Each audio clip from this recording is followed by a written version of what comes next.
ছিল যে খুবই জটিল লাগতেছিল আপনাদের কাছে, কিন্তু আসলে এই প্রশ্নগুলো অনেক সহজ এবং কিভাবে সলভ করতে হবে চলেন আজকে আমরা একটু সমাধান করি। প্রথমত আমরা যেটা করব সেটা হচ্ছে ভূমি রেকর্ড ও জরিপ অধিদপ্তরের রেকর্ড কিপারের প্রশ্নটা।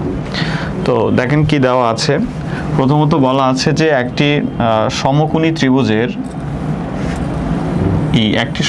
ত্রিভুজের ভূমির দৈর্ঘ্য হচ্ছে লম্বের দৈর্ঘ্য অপেক্ষা 1 মিটার কম।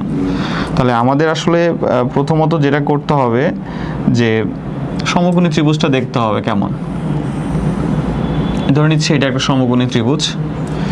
তো সমকোণী ত্রিভুজের আমরা যেটা করব, সমকোণী ত্রিভুজের মার্কিং করে নেব যে ধরে নিচ্ছি এ বি সি একটা সমকোণী ত্রিভুজ। তো সমকোণী ত্রিভুজের এইটা হচ্ছে 90 ডিগ্রি কোণ। আমরা জানি যে 90 ডিগ্রি কোণের অপোজিটে যেটা থাকে সেটা হচ্ছে অতিভুজ, আর এইটা হচ্ছে ভূমি, আর এটা হচ্ছে লম্বের দৈর্ঘ্য।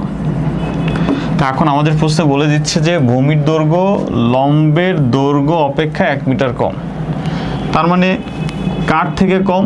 লম্বের দৈর্ঘ্য অপেক্ষা 1 মিটার কম। তাহলে আমরা যদি ধরি তাহলে কাকে ধরবো? আমরা ধরবো হচ্ছে যে মনে করি লম্বের দৈর্ঘ্য হচ্ছে x মিটার। ধরে নিচ্ছি এটা লম্বের দৈর্ঘ্য হচ্ছে x মিটার। তাহলে লম্ব যদি x মিটার হয়, এইটা যদি x মিটার হয়, তাহলে এখানে বলে দিচ্ছে যে ভূমির দৈর্ঘ্য হবে লম্বের দৈর্ঘ্য অপেক্ষা 1 মিটার কম। তার মানে আমরা যদি বলি ভূমির দৈর্ঘ্য কত হবে, ভূমির দৈর্ঘ্য হবে 1 মিটার কম, x - 1 মিটার। তারপর বলতেছে যে লম্ব অপেক্ষা অতিভুজের দৈর্ঘ্য 1 মিটার বেশি। তার মানে অতিভুজের দৈর্ঘ্য যেটা ছিল সেটা হচ্ছে লম্ব অপেক্ষা 1 মিটার বেশি। তাহলে লম্ব কি ছিল? লম্ব ছিল x মিটার। তার মানে 1 মিটার বেশি হবে অতিভুজের দৈর্ঘ্য। তাহলে আমরা এখানে লিখে নিলাম যে অতিভুজের দৈর্ঘ্য হচ্ছে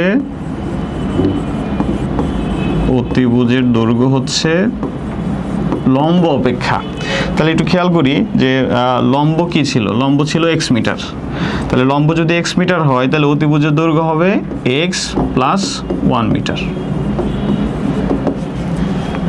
এখন আমাদের বলতেছে যে ত্রিভুজটির অতিভুজের দৈর্ঘ্য নির্ণয় করতে। তাহলে এখন আমরা যে জিনিসটা দেখতে পাচ্ছি সেটা হচ্ছে এইখানে আমাদের সব কিছু দেওয়া আছে, ভূমি দেওয়া আছে, অতিভুজ দেওয়া আছে। তাহলে আমরা মানগুলো যদি একটু বসায় নেই, কি পাচ্ছি আমরা? লম্বের দৈর্ঘ্য হচ্ছে x, লম্বের দৈর্ঘ্য হচ্ছে x। তাহলে এইখানে দেখতে পাচ্ছি ভূমির দৈর্ঘ্য কি? ভূমির দৈর্ঘ্য হচ্ছে x - 1, আর এইখানে আছে অতিভুজের দৈর্ঘ্য হচ্ছে কি? x + 1। তাহলে x + 1, x + 1। তাহলে আমরা এখানে পিথাগোরাসের যে উপপাদ্য আছে সেই উপপাদ্য অনুসারে আমরা দেখতে পারি যে ধরেন প্রশ্ন মতে পিথাগোরাস কি বলছিল আপনাদের মনে আছে? পিথাগোরাস বলছিল যে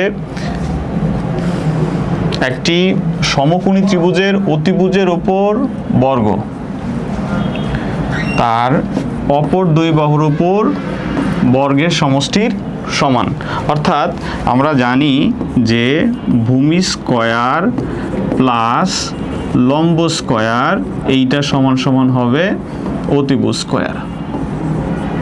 এইটা কিন্তু পিথাগোরাসের সূত্র। অর্থাৎ যদি একটা সমকোণী ত্রিভুজ হয় সেই সমকোণী ত্রিভুজের অতিভুজ স্কয়ার হবে তার অপর দুই বাহুর বর্গের সমষ্টির সমান। তাহলে আমরা ভূমির মানটা যদি বসাই, ভূমির মানটা কত? ভূমির দৈর্ঘ্য দেওয়া আছে হচ্ছে x - 1। তাহলে x - 1 হোল স্কয়ার প্লাস লম্বের মান আমরা দেখতে পাচ্ছি x, তাহলে x স্কয়ার, আর অতিভুজের মান হচ্ছে x + 1 whole square, x + 1 whole square. তাহলে এটা সলভ করে চলেন। তাহলে সলভ করলে এইখানে আমরা দেখতে পাচ্ছি এটা কিসের সূত্র বললো? এইটা হচ্ছে a, এটা b, তার মানে a - b হোল স্কয়ার। তার মানে a square - 2ab + b square. ঠিক আছে, 2ab প্লাস বি স্কোয়ার, সাথে কিন্তু একটা প্লাস দিয়ে এক্স স্কোয়ার লেখা ছিল, তাহলে প্লাস এক্স স্কোয়ার ইকুয়াল, এখানেও কিন্তু সেম ইকুয়েশন চলতেছে, তাই না? তার মানে এটাও এ প্লাস বি হোল স্কোয়ার, অর্থাৎ এ স্কোয়ার প্লাস 2ab, এটা কিন্তু বি প্লাস বি স্কোয়ার। ঠিক আছে, তাহলে এইবার আমরা এটা সলভ করি, চলেন। তাহলে কি পাওয়া যাচ্ছে? এখানে পাওয়া যাচ্ছে হচ্ছে, বা এক্স স্কোয়ারের এক্স স্কোয়ার থাকবে, মাইনাসের মাইনাস, 2 আর 1 গুণ করলে হবে 2, তাহলে 2x সাথে x আছে, প্লাস 1 স্কোয়ার মানে হচ্ছে 1, প্লাস এখানে একটা এক্স স্কোয়ার আছে ইকুয়াল, এখানেও আমরা যদি ক্যালকুলেশন করি তাহলে এক্স স্কোয়ার প্লাস 2 আর এক্স গুণ করলে হবে 2x প্লাস 1 স্কোয়ার মানে 1। ঠিক আছে, তাহলে এইখানে আমরা যে অংশটুকু দেখতে পাচ্ছি, দেখেন আমরা সহজ করার জন্য যদি বলি, তাহলে এই যে এক্স স্কোয়ারটা আছে এই পাশেও, ও পাশেও এক্স স্কোয়ার আছে, এটা এই পাশে আসলে কিন্তু কি হবে? মাইনাসের এক্স স্কোয়ার হবে, এটা আমরা কেটে ফেলতে পারি। তাহলে এখানেও প্লাস 1 আছে, এখানেও প্লাস 1 আছে, এটাও কাটা। ঠিক আছে, তাহলে আমাদের এখানে যা যা থাকে আমরা চলেন একটু লিখে ফেলি। আমরা উপরের অংশটা মুছে দিই।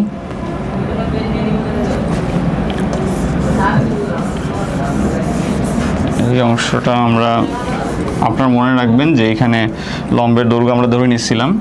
ওকে, তাহলে কি থাকে? তাহলে এখানে থাকতেছে হচ্ছে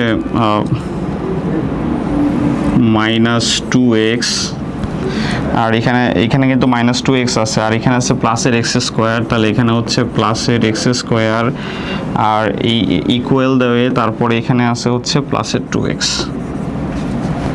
ঠিক আছে, তাহলে ডান পাশে আর কিছু নেই, আমরা সব কিছুকে বাম পাশে নিয়ে আসি। তাহলে এখানে আমরা দেখতে পাচ্ছি এক্স স্কোয়ার আছে, সাজিয়ে নিলাম, তারপরে -2x, এই পাশে প্লাস 2x, এই পাশে আসলে হবে -2x ইকুয়াল টু 0। ঠিক আছে, তাহলে বা এক্স স্কোয়ারের এক্স স্কোয়ার মাইনাসের মাইনাস, দেখেন এখানে কিন্তু -2x আর -2x যোগ করলে কী হবে? মাইনাসের 4x ইকুয়াল টু 0। ওকে, তাহলে আমরা যদি এটা সলভ করি, তাহলে দেখেন এইখানে কিন্তু এক্স স্কোয়ার বলতে আমরা বুঝি এক্স আর এক্স আছে, -4 × x আছে ইকুয়াল টু 0। আমরা এখান থেকে চাইলেই যে কোনো মুহূর্তে কি নিতে পারি? একটা এক্স কমন নিতে পারি। তাহলে একটা এক্স যদি কমন নেই তাহলে কি থাকে? x - 4 equal to 0। ওকে, তাহলে সর্বশেষ আমরা যেটা পাচ্ছি সেটা হচ্ছে দুইটা উৎপাদক গুণ অবস্থায় আছে। আমরা ম্যাথমেটিক্সে একটা টার্ম জেনে থাকি যে দুইটা উৎপাদক যদি গুণ অবস্থায় থাকে, অর্থাৎ এইখানে আমরা যে জিনিসটা দেখতে পাচ্ছি যে একটা x আবার x - 4, এই দুইটা কি অবস্থায় আছে? গুণ অবস্থায় আছে। তাহলে দুইটা গুণ অবস্থায় থাকলে আমরা এখানে কি করব? দুইটাকে আলাদা আলাদাভাবে শূন্য বলতে পারবো, অর্থাৎ x = 0 বলতে পারবো, আবার অথবা লিখে x - 4 = 0 বলতে পারবো। তাহলে এখানে পাচ্ছি x এর মান হচ্ছে 0, আবার এখানে পাচ্ছি -4টা ওই পাশে গেলে x এর মান 4। তাহলে যেহেতু আমরা ধরে নিছিলাম কি যে লম্বের দৈর্ঘ্যটা হবে x, কিন্তু আলটিমেটলি দেখেন যে লম্বের দৈর্ঘ্য যদি x হয়, এইখানে একটা x এর একটা ভ্যালু পাচ্ছি, x এর ভ্যালু কি পাচ্ছি? 0, কিন্তু লম্বের দৈর্ঘ্য কখনো 0 হবে? হবে না। যেহেতু হবে না, তার মানে আমরা ধরে নিচ্ছি যে x = কি হবে? 4। তাহলে আমরা এখন ওই মানটা বসায় দেই এখানে, যে কি চাইছিল? অতিভুজের দৈর্ঘ্য। তো অতিভুজের দৈর্ঘ্য হচ্ছে, অতিভুজের দৈর্ঘ্য, দেখেন অতিভুজের দৈর্ঘ্য কিন্তু আলটিমেটলি কি ছিল? x + 1 ছিল। তাহলে আমরা এখানে বলতে পারতেছি x + 1, তাহলে x এর ভ্যালু হচ্ছে 4 আর +1, অর্থাৎ কত হইল? 5। তাহলে অতিভুজের দৈর্ঘ্য আমরা পেয়ে গেলাম 5। এই হচ্ছে আমাদের একটি সমকোণী ত্রিভুজের অতিভুজের দৈর্ঘ্য নির্ণয়ের সূত্র। খুবই সহজ ছিল, এটা শুধু ক্যালকুলেশন সিস্টেমটা ছিল। চলেন আমরা দ্বিতীয় নম্বর অঙ্কে চলে যাই, যেটা খুবই সহজ।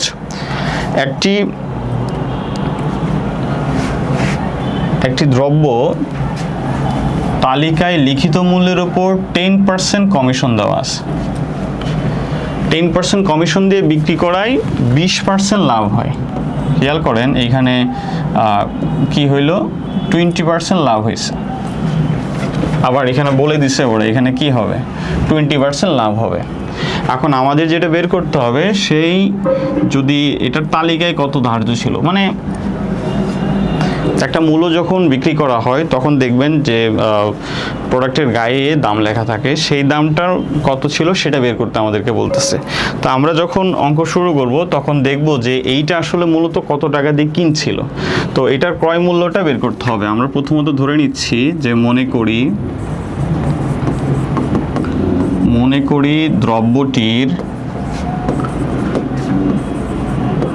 দ্রব্যটির ক্রয় মূল্য,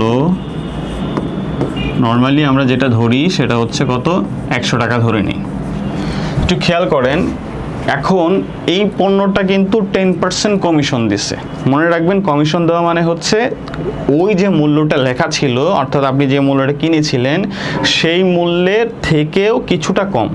অর্থাৎ যখনই কমিশনের কথা বলা থাকবে, যেমন ধরেন এখানে বলবে যে কমিশন, তাহলে আপনি বুঝবেন যে 10% কমিশন মানে হচ্ছে এই 100 টাকা থেকে আপনাকে অলওয়েজ 10 টাকা কি করতে হবে, বিয়োগ করতে হবে, অর্থাৎ 90 টাকা। মানে আপনি যখন কমিশন কথাটা দেখবেন যে আপনাকে বলছে যে কমিশন কত, তখন আপনি বুঝবেন যে না, কমিশন মানে কি, কম। তখন আপনি এই কমিশন মানে মাইনাস করে দেবেন। তবে ধরেন আপনাকে যদি বলে যে 5% কমিশন, তাহলে আপনি কি করবেন, তাহলে 100 টাকা থেকে 5 টাকা বিয়োগ করে দিলেই হবে কি, মানে এটা কত টাকা তালিকা মূল্য সেটা পাওয়া যাবে। তার মানে 5% কমিশন মানে 100 মাইনাস 5। তাহলে দেখেন এখানে বলতেছে কত পার্সেন্ট কমিশন, 10% কমিশন। তাহলে আমরা এখানে 10% কমিশনে দ্রব্যটি বিক্রি করলে এটার বিক্রি মূল্য কত সেটা বের করি। বিক্রি করলে বিক্রয় মূল্য হবে 100 মাইনাস 10 টাকা, অর্থাৎ টোটাল কত টাকা পাচ্ছি আমরা, 90 টাকা পাচ্ছি এখানে। মানে যখন আপনি কমিশন ব্যবহার করবেন তখনই কি করতে হবে, 100 থেকে ওই কমিশনটা মাইনাস করতে হবে। এবং তারপর একটু খেয়াল করেন কত পার্সেন্ট লাভ হয়েছে, 20% লাভ হইলো। তাহলে আমরা এখানে 20% লাভ লিখব। 20% লাভে দ্রব্যটি বিক্রি করলে বিক্রয় মূল্য কত,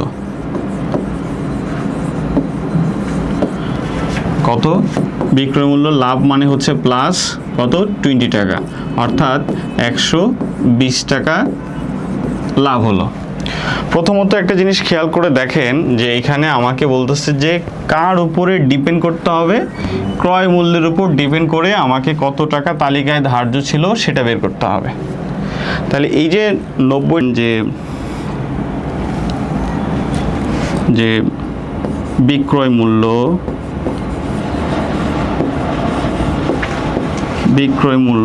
90 টাকা হলে ক্রয় মূল্য কত টাকা হবে। দেখেন বিক্রয় মূল্য যদি 90 টাকা হয়, আমরা অলরেডি ধরে রাখছি যে ক্রয় মূল্য কত টাকা, 100 টাকা। ক্রয় মূল্য 100 টাকা। তো ফাইনালি আমরা যে জিনিসটা করব সেটা হচ্ছে বিক্রয় মূল্য যদি 1 টাকা হয় তাহলে এই ক্রয় মূল্যটা কিন্তু তালিকা মূল্য। আমরা আস্তে আস্তে তালিকা মূল্য এখান থেকেই বের করব। তো কত হবে, 100 ডিভাইডেড বাই 90 টাকা। এখন খেয়াল করেন আমরা দেখলাম যে 20% লাভে, কত পার্সেন্ট লাভে, 20% লাভে যেটা করলাম 120 টাকা বিক্রি করতেছে। তার মানে 120 টাকা যদি বিক্রি করি তাহলে 120 টাকা হলে ক্রয় মূল্য হবে 100 গুণ 120 ডিভাইডেড বাই কত, 90। ঠিক আছে। তো এখন আমরা যেটা করব এইটা একটু ডিভাইড করে চলেন, 100 গুণ 120 ডিভাইডেড বাই 90। তো এখন এটা কাটাকাটি করে চলেন, 0 0 কেটে দিলাম, 3 3 9, 3 4 12। তাহলে আলটিমেটলি কি থাকতেছে, আলটিমেটলি থাকতেছে হচ্ছে এখানে 100, এখানে 4, তার মানে হচ্ছে 104 হচ্ছে 400 ডিভাইডেড বাই 3। হ্যাঁ, তাহলে কত আসে ভাগ করলে মনে হয় 133.33 আসে, এত টাকা। অর্থাৎ যেহেতু আমরা 120 টাকায় করছি, এইটা হচ্ছে এত। এখন আমাদের যে প্রশ্নটা আপনাদের বের করতে বলছে সেটি একটু খেয়াল করে দেখেন যে কি বের করতে বলছে। বলছে যে ক্রয় মূল্যের উপরে, তাই না? কিসের উপরে? ক্রয় মূল্যের উপরে। তাহলে ক্রয় মূল্যটা আমরা ধরে নিয়েছিলাম কত? 100 টাকা। তাহলে আমরা এখন তালিকায় যে ধার্য ছিল সেই তালিকা মূল্যটা বের করব। তালিকা মূল্য হবে ক্রয় মূল্যের উপরে। মনে রাখবেন, যার উপরে বলবে সেটাকে বেস করেই আপনাকে কি করতে হবে? মূল্যের তালিকাটা বের করতে হবে। তাহলে এখন আগে যেটা ছিল, আগে ছিল হচ্ছে ক্রয় মূল্য ছিল 100 টাকা। এখন আপনি যেটা বিক্রি করতেছেন সেটা কত? 133.33। অর্থাৎ আপনি টোটাল বেশি বিক্রি করতেছেন কত? 33.33। এই টাকা বেশি বিক্রি করতেছেন না? তার মানে ক্রয় মূল্যের উপরে যেটাকে বেস করবেন আপনি, সেই বেস করা মূল্যটাকে, অর্থাৎ যেটাকে বেস করবেন সেই বেস করা মূল্যটাকে আপনার কি করতে হবে? নিচে রাখতে হবে সব সময়। অর্থাৎ এইখানে বেস করা মূল্যটা নিচে থাকবে, অর্থাৎ 100 টাকার উপর। অর্থাৎ এখানে বলছে ক্রয় মূল্যের উপর 100 টাকার উপর আপনার কত টাকা বেশি হয়। আমাদের প্রশ্নে বলছিল কত টাকা বেশি হবে। তাহলে বেশি জিনিসটা কত? 33.33। আর যেহেতু শতকরা, তার মানে 100 দিয়ে গুণ করলাম আর সাথে একটা পার্সেন্ট ইউজ করলাম। ঠিক আছে, তো কাটাকাটি করে চলেন কি কি। তো এইখানে 100 আছে, এই 100 কাটা, তাহলে থাকতেছে আলটিমেটলি 33.33%। তাহলে এই যে তালিকায় কত বেশি শতকরা, কত বেশি তালিকায় ধার্য ছিল, তাহলে আমরা বলতে পারি যে 33.33% বেশি ধার্য ছিল। ঠিক আছে, বুঝতে পারছেন? তো প্রথমত প্রশ্নগুলো সহজ, কিন্তু সলভিংয়ের সময় আপনাকে মাথা ঠান্ডা রাখতে হবে যে কীভাবে আসলে এটাকে সলভ করতে হয়। চলেন আমরা থার্ড প্রশ্নে চলে যাই। একটা উৎপাদকের বিশ্লেষণ। মনে রাখতে হবে আপনি উৎপাদকে বিশ্লেষণ পারেন কি না সেটা মুখ্য বিষয় না, আপনি আগে জানেন কি না যে কমন কিভাবে নিতে হয়। এই উৎপাদক করতে হলে আপনাকে অবভিয়াসলি আগে জানতে হবে যে কিভাবে কমন নিতে হবে। তো চলেন আগে কমন নেওয়াটা আপনাদেরকে শিখাই। ধরেন এখানে আছে x প্লাস 2x। প্রশ্নটা যতই মানে আপনার দেখা মনে হচ্ছে যে অনেক সহজ, কিন্তু যদি কমন নিতে না পারেন তাহলে অবভিয়াসলি আপনি এই প্রশ্নটা থেকে দূরে সরে যাবেন। তো প্রথমতই আপনারা প্রথমে কি শিখবেন? কমন কিভাবে নিতে হয়। আচ্ছা, আপনি জানেন যে কমন নিতে গেলে কি করতে হয়? আপনি জানেন নর্মালি এক্স কমন, চোখের দেখা আপনি বুঝতেছেন যে একটা এক্স কমন যাবে। স্যার এখানে একটা এক্স আছে, এখানে একটা এক্স আছে, সো এইখানে এক্স কমন গেলে থাকে হচ্ছে 1 প্লাস এইখানে খেয়াল করে দেখেন এক্স যদি চলে যায় থাকে কত? 2। এখন আপনি বলেন যে এই 1 প্লাস 2 কীভাবে আসছে? তো এটা জানার জন্য আমরা সবসময় মনে রাখবো যে কমন নেওয়া মানে হচ্ছে ভাগ করে ফেলা ওই সংখ্যাকে, অর্থাৎ এক্সকে এক্স দ্বারা ভাগ করা আর 2xকে এক্স দ্বারা ভাগ করা। তখন এক্স এক্স কাটা, এক্স এক্স কাটা, তাহলে থাকবে হচ্ছে এক্স ইন্টু 1 প্লাস 2।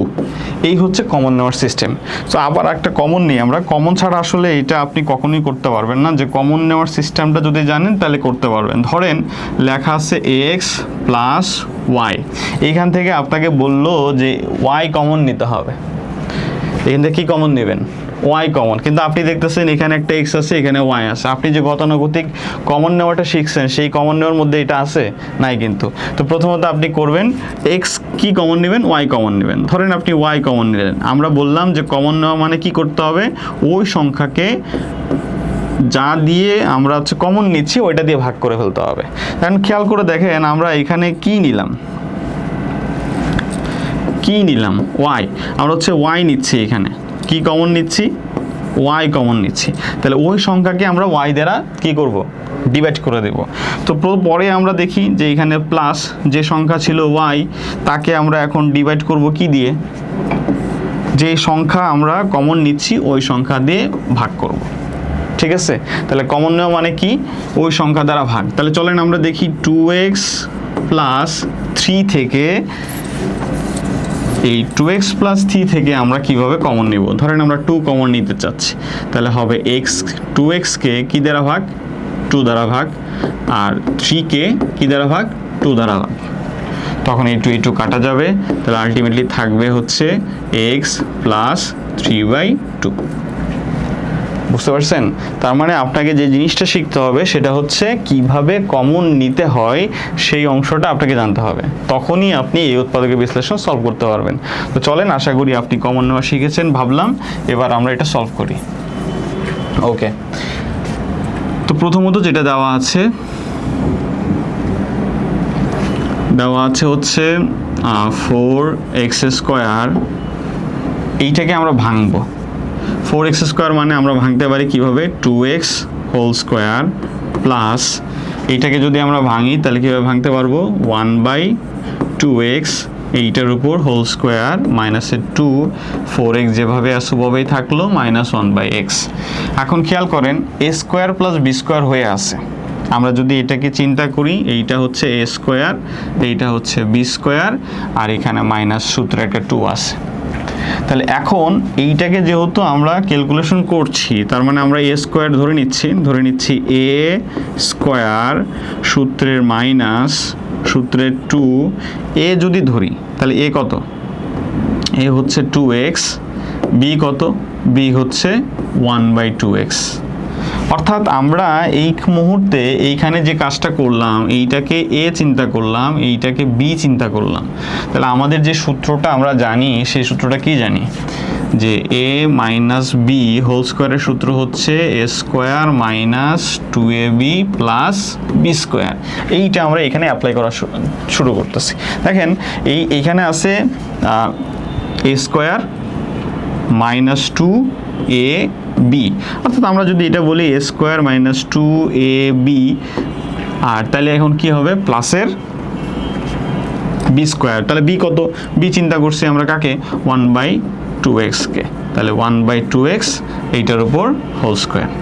ঠিক আছে, তাহলে এখন কি বাকি আছে দেখেন, বাকি আছে এইখানে প্লাস 4x মাইনাস 1/x। এইটা যেভাবে আছে আপাতত ওইভাবেই রেখে দেব, কারণ আমি বুঝতেছি না যে কি করতে হবে, সেটা পরবর্তী লাইন আমাকে বুঝিয়ে দিবে যে আমাকে এইখানে কি করতে হবে। ক্লিয়ার? তো আমরা এখন এই মুহূর্তে এটা যেভাবে আছে ওভাবেই রেখে দিলাম, 4x মাইনাস 1/x।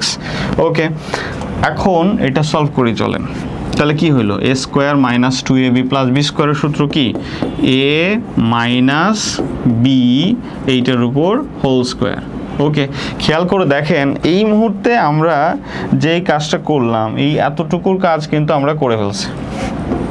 এই যে এইখান থেকে এইটুকুর কাজ আমরা শেষ করে ফেলছি। ঠিক আছে, এইটুকুর কাজ আমরা শেষ করে ফেলছি। এখন শুধু বাকি আছে প্লাস 4x মাইনাস 1/x, অর্থাৎ এইখানে এই অংশটা বাকি আছে। এই অংশ থেকে কি করতে হবে? এমন কিছু করতে হবে যেন এই যে দেখেন আমরা এখানে কি পাইছি? 2x পাইছি। আমরা এখানে কি পাইছি? 2x পাইছি। তাহলে এমনভাবে কাজ করতে হবে যেন এখান থেকে 2x বের হয়। এখন আমরা এখানে কি করব? 2 কমন নেব। তখন 2 কমন নিলে কি থাকবে? 4x কে 2 দিয়ে ভাগ হবে, মাইনাস 1/x কে 2 দিয়ে ভাগ হবে। ক্লিয়ার? তার মানে এখন বলেন আমরা কেন আসলে এখন 2 কমন নিলাম? যখন আপনি দেখতেছেন 2x কমন নেবেন তখন অটোমেটিকলি x চলে যাবে, কিন্তু এখানে কিন্তু অলরেডি একটা x আছে। ঠিক আছে, এই কারণে আমরা এখন কি করব? শুধুমাত্র কি কমন নিব? 2 কমন নিব। তো 2 কমন নিলে ওই 4x কে 2 দিয়ে ভাগ, 1/x কে 2 দিয়ে ভাগ, অর্থাৎ যা কমন নেবেন সবসময় ওইটা দিয়ে কি করতে হবে? ভাগ করতে হবে। তো এখন আমরা এটাকে সলভ করি, কাটাকাটি করি চলেন। 2 দুগুণা কত? 4। এটা কাটাকাটি করলে যা আসে তাই, প্লাসের 2 এর 2, এখানে থাকতেছে 2x। ওকে, এখানে থাকতেছে 2x, মাইনাসের মাইনাস, এটা যদি উল্টে দেই তার মানে থাকে -1/2x। ঠিক আছে, এইখানে আমরা যেটা করছিলাম সেটা হচ্ছে 2 দিয়ে ভাগ করছিলাম। দেখেন তো মিলে গেল কিনা, যে 2x minus 1/2x, 2x minus 1/2x, এই অংশটা মিলে গেল না? তখন আমরা কি করব? এবার এই অংশটা কমন নেব। তাহলে 2x মাইনাস 1/2x কমন নিচ্ছি। এখন কয়টা আছে 2x মাইনাস 1/2x? দেখেন এখানে কিন্তু স্কোয়ার লিখে কি লেখা, ডাবল লেখা। তাহলে আমরা একটা 2x কমন নিলাম, তাহলে থাকতেছে 2x মাইনাস 1/2x একটা বাকি থাকতেছে, এই যেখানে আছে প্লাস আমরা বসে দিলাম প্লাস। আর এই যে দেখেন এই অংশটাও কিন্তু আমরা কি নিছি, কমন নিছি। তাহলে বাকি থাকতেছে একমাত্র শুধুমাত্র এখানে কি বাকি থাকতেছে, শুধুমাত্র 2 বাকি থাকতেছে। তাহলে এই হচ্ছে 2, ঠিক আছে। তাহলে এটাই হচ্ছে আনসার। আমরা যেই কাজটা করব এটাই হচ্ছে আনসার, এই মুহূর্তে এটাই এখানে আনসার। কারণ উৎপাদকের বিশ্লেষণ আমরা জানি যে দুইটা সংখ্যা কি অবস্থায় থাকতে হবে, গুণ অবস্থায় থাকতে হবে, তখনই আমরা বুঝতে পারবো যে এটা কি হয়েছে, যে উৎপাদকের বিশ্লেষণ হয়েছে। সো প্রথমত এই ম্যাথটা করতে গেলে যে অংশটা আপনাকে সলভ করতে হবে, যে অংশটা আপনাকে জানতে হবে সেটা হচ্ছে কমন নেওয়া, ঠিক আছে। সো কিভাবে কমন নেবেন, না থাকলেও আপনাকে কমন নিতে হবে। ধরেন আপনি এখানে 2x প্লাস 5 পাইছেন, আপনার ম্যাথের প্রয়োজন হচ্ছে 2 কমন নেওয়া, তখন আপনি কি করবেন, 2xকে 2 দ্বারা ভাগ করবেন প্লাস প্লাস 5কে 2 দ্বারা ভাগ করবেন, তখনই আপনি এই ম্যাথটা সলভ করতে পারবেন, ঠিক আছে। এই হচ্ছে ম্যাথ। চলেন আমরা পরবর্তী অঙ্কে চলে যাই।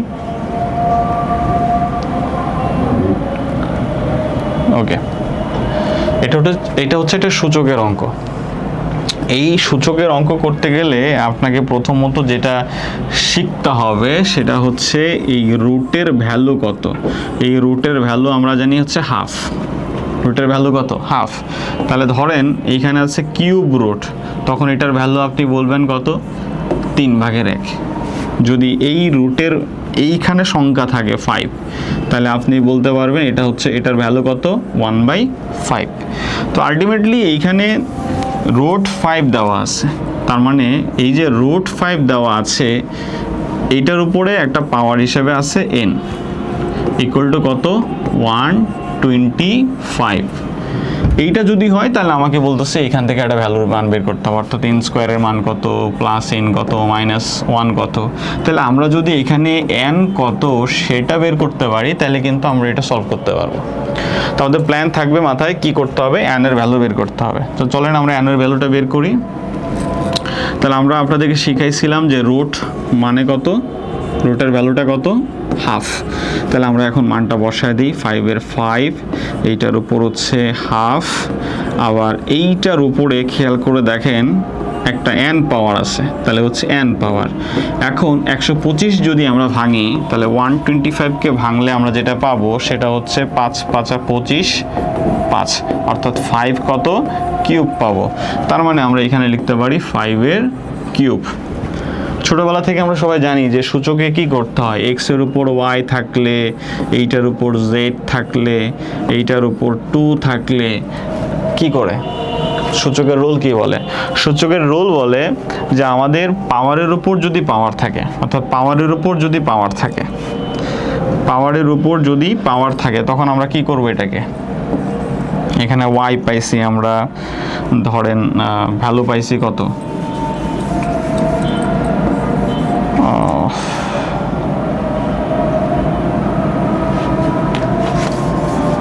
তাহলে এখানে x পাইছি, x এর উপর পাওয়ার পাইছি y, এটার উপর পাওয়ার আছে z, এইটার উপর একটা পাওয়ার ধরলাম p।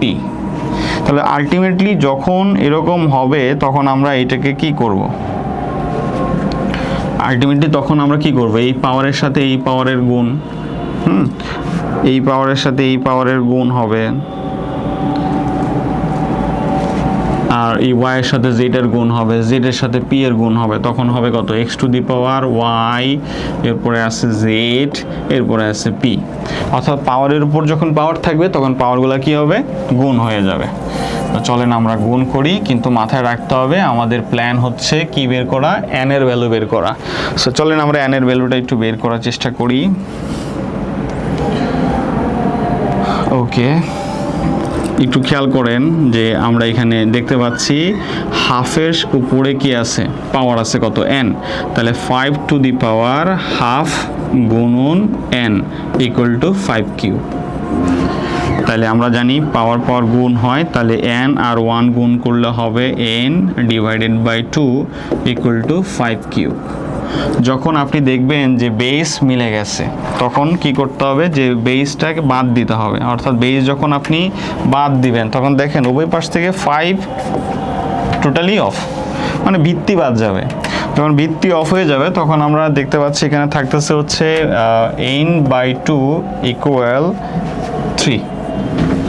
So n/2 equal to 3 হইলে আমরা এটাকে সলভ করি কিভাবে, n এর মান বের করব আমরা, অর্থাৎ n ইকুয়াল টু আর গুণ করি, তাহলে 3 আর 2 গুণ করলে হবে 6, n এর মান হচ্ছে 6। কিন্তু খেয়াল করে দেখেন আমাদের যে প্রশ্নটা সলভ করতে বলছে, যে এই প্রশ্নের সলভে বলছে যে কি করতে হবে, n square plus n minus 1 এর মান বের করতে হবে। তাহলে আমরা n স্কোয়ার প্লাস n এর মানটা চলেন বের করি। n square plus n minus 1 কত, খেয়াল করেন যে n এর মান হচ্ছে 6, তাহলে n এর মান 6 হলে এর উপরে আছে স্কোয়ার, তাহলে 6 স্কোয়ার প্লাস n এর মান 6 মাইনাস 1, তার মানে 6 স্কোয়ার হচ্ছে 36 প্লাস 6 মাইনাস 1, তাহলে 36 প্লাস 6 হচ্ছে 42 মাইনাস 1 ইকুয়াল টু হচ্ছে 41। এই হচ্ছে আনসার। ঠিক আছে, তারপরে আমরা পরবর্তী প্রশ্নে চলে যাই। খুবই সহজ একটা প্রশ্ন, কিন্তু যারা এই সেক্টরে নতুন তাদের জন্য এই প্রশ্নটা খুবই জটিল মনে হবে, কারণ এখানে নতুন একটা ওয়ার্ড সংযুক্ত আছে, সেটা হচ্ছে লিঙ্ক। সো কিছু কিছু ডিপার্টমেন্ট এখন নতুন হয়ে গেছে যারা আপনাদেরকে আটকানোর চেষ্টা করতেছে। তো যখনই এরকম হবে মনে হবে তখনই আপনারা নর্মাল যেই কাজটা করবেন সেটা হচ্ছে পরিমিতির যে কিছু টপিক আছে সেটা আপনারা শিখবেন। এবং লিঙ্ক আসলে কমন পড়ার মতো না। প্রথমত এই লিঙ্ক অনেকেই হয়তো পড়ে না, তো চলেন আমরা এটা কীভাবে সলভ করব সেটা করে নেই। এখন লিঙ্ক আমরা এখানে প্রথমত সলভ করব যে জমির দৈর্ঘ্য কত দেওয়া আছে। দেওয়া আছে হচ্ছে জমির দৈর্ঘ্য কত, 8 চেইন 50 লিঙ্ক, এইটা কিন্তু দেওয়া আছে। তো প্রথমত আমরা সবগুলো হচ্ছে লিঙ্কে নিয়ে যেতে পারি, অথবা চেইনকে লিঙ্কে নিয়ে যেতে পারি, লিঙ্কে চেইনে আনতে পারি। তো আমরা এখন এটাকে ধরেন 8 চেইন, তো 1 চেইন সমান আমরা নর্মালি কত লিঙ্ক সেটা একটু জানি, এবং 1 লিঙ্ক সমান কত চেইন সেটাও আমাদের জানা উচিত। ঠিক আছে, যেহেতু 1 চেইন সমান হচ্ছে 100 লিঙ্ক, ঠিক আছে, আর 10 বর্গ চেইন হচ্ছে 1 একর। এইটা মাথায় রাখতে হবে, তখন গিয়ে এটা সলভ করা সম্ভব। খেয়াল করেন আপনি যদি বর্গ চেইনে আসতে পারেন, কিসে আসবেন, ধরেন এখন যদি আপনি বর্গ চেইনে আসতে পারেন তখন একরে যেতে পারবেন, কারণ আপনার টার্গেট, লাস্ট টার্গেট কিন্তু একর। তাহলে আপনাকে যেটা সলভ করতে হবে যে এই লিঙ্কটাকে, এই যে লিঙ্কের যে ভ্যালুটা দেওয়া আছে, এই যে লিঙ্ক আছে, এই লিঙ্কটাকে কি করতে হবে, চেইনে পরিণত করে নিতে হবে, তখন আপনি চেইন থেকে একরে যেতে পারবেন। তাহলে 8 চেইন, আমরা 8 চেইন ঠিক রাখলাম, প্লাস 50 লিঙ্কে আমরা 100 দিয়ে ডিভাইড করি যদি, তখন সেটা কিসে চলে আসবে, চেইনে চলে আসবে। তখন 8 প্লাস 100, এখানে 50, আমরা একটু কাটাকাটি করে নিতে পারি, এখানে ছোট করে নিতে পারি, 0 0 কাটা, 5 2 10, তাহলে আসতেছে 8 চেইন প্লাস, আর এখানে থাকতেছে কত, হাফ, অর্থাৎ 0.5 চেইন। ঠিক আছে, তাহলে হইল কত, 8.5 চেইন। ঠিক একইভাবে আমরা প্রস্থটা বের করে নেব, যে প্রস্থ কত, প্রস্থ হচ্ছে 3 চেইন, প্রস্থ হচ্ছে আপনার কত, 3 চেইন। তাহলে 3 চেইন আর হচ্ছে 60 লিঙ্ক। ওকে, তাহলে 3 চেইন 60 লিঙ্ক। তাহলে আমরা জানি যে আমাদের একরে নিতে হবে, একর যেহেতু নিতে হবে এই একর বের করতে আমাকে বর্গ চেনে আনতে হবে, তার মানে আমরা লিঙ্কে চেঞ্জ করব। তাহলে চেইন ঠিক থাকবে, 3 চেইন ঠিক থাকবে, 60কে আমরা 100 দিয়ে ডিভাইড করব, তাহলে চলে আসবে লিঙ্ক, চেইন চলে আসবে, সরি চেইন চলে আসবে। তাহলে আমরা লিখলাম হচ্ছে এইটা চেইনে পরিণত করলাম, ঠিক আছে। তাহলে আলটিমেটলি সলভ করি, চলেন 0 0 কাটা, তাহলে কত 3 যোগ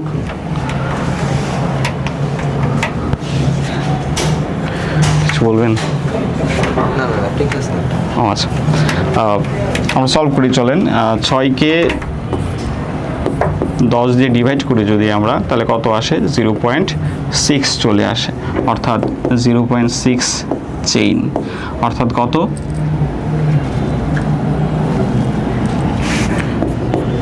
3.6 চেইন চলে আসে। আর 3.6 পাইছে হচ্ছে দৈর্ঘ্য আর প্রস্থ। যেহেতু ক্ষেত্রফল নির্ণয় করতে বলতেছে, আমরা ক্ষেত্রফলটা লিখব যে ক্ষেত্রফল সমান হচ্ছে দৈর্ঘ্য গুণ প্রস্থ। তাহলে দৈর্ঘ্যের মান হচ্ছে 8.5, প্রস্থের মান হচ্ছে কত 3.6 চেন। তাহলে আলটিমেটলি গুণ করলে মনে হয় 30.6 বর্গ চেইন চলে আসে। সো কিন্তু এখন আমাদের যেটা সমস্যা বললাম আমরা, সেটা হচ্ছে কি করতে হবে, একরে পরিণত করতে হবে, কিন্তু আমরা পাইছি বর্গ চেইন। আমরা প্রথমত আপনাদেরকে বলে দিছিলাম যে এখানে এই কাজটা করতে হবে, এটা মনে রাখতে হবে, এই অংশটা মনে রাখতে হবে, ঠিক আছে। এই অংশটা মনে রাখতে হবে যে 10 বর্গ চেইন মানে কত একর, 1 একর। তার মানে আপনি এই বর্গ চেইন থেকে আপনাকে যেটা করতে হবে একরে পরিণত করতে হবে, অর্থাৎ 30.6কে যদি আপনারা 10 দিয়ে ডিভাইড করেন তাহলে কিসে চলে আসবে, একদম ডিরেক্টলি বর্গ চেইনটা চেঞ্জ হয়ে একরে চলে আসবে, ঠিক আছে। কত ছিল এটা 3.6 ছিল। তার মানে আমরা দেখতে পাচ্ছি 30কে 10 দিয়ে ভাগ করলে কত চলে আসে, দশমিকটা এই পাশে চলে আসবে, অর্থাৎ 3.06 একর। এই হচ্ছে আয়তাকার জমির একরের পরিমাণ। ওকে।